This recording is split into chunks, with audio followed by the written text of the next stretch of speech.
42-14, a week after the Buffaloes picked up win number 1 of the season, they fall in their Pac-12 home opener against the UCLA Bruins here at Folsom Field. Hi again, alongside Larry Zimmer. I'm Mark Johnson. Zim, Buffaloes came out. They played a relatively competitive ball game, but as it turned out, turnovers in the second half just killed Colorado's chances in this one. Well, the defense got better as the first half went on because UCLA scored on the first 2 possessions. Colorado made it 14-7.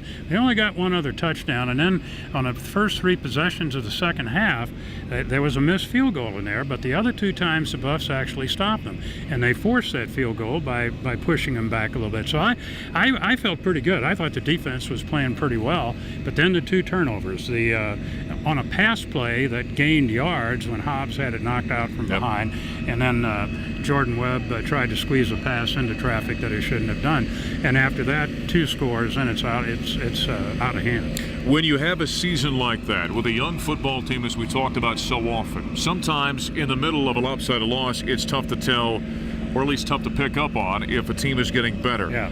I do think, and again, it's tough to kind of get through the murkiness of this season. There are areas we see some improvement from this young football team at different times. Oh, definitely. This is a much better team than played Colorado State in the first game of the year. It's a better team than lost to Sac State at home. You go back and play those 2 games over again, I think they would be wins today because the team has gotten better. And I'm looking at it from the positive standpoint. Young team, we knew they'd get better as the season went on, but the road doesn't get any easier. No, certainly not. The other thing about this team, it's becoming a beat-up football team. Yeah. Jordan Webb, he's got an ankle issue. Lower leg injury to Christian Powell. Chidera Uzodiriba, you talked to in postgame, is dinged up. There's a lot of guys hurt in this football team. So maybe the bye week has come at a good time for Colorado. I think it has, and yeah, I know the guys, some of them say, I would like to get right out there and play again, and that's the attitude you like them to have.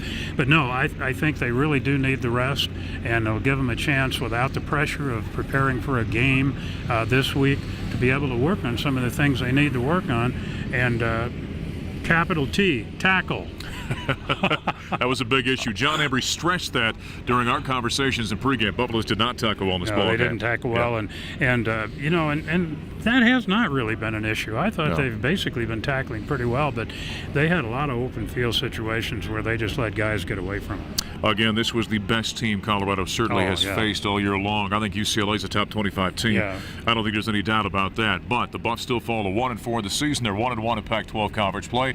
It is a bye week now for Colorado, so the next time they're in action is right here, like we are, under the lights. It's a blackout game. They've got Arizona State coming in a week from this coming Thursday. A 7 o'clock kickoff. We'll be on the air just after 5 at our flagship 850 KOA and across the state of Colorado on the Colorado Football Network at 5:35. For Larry Zimmer, I'm Mark Johnson. The Buffs fall. They're 1-1 in the Pac-12, 42-14. They lose to the UCLA Bruins. Thanks for joining us for a Buffs recap here on 850KOA.com.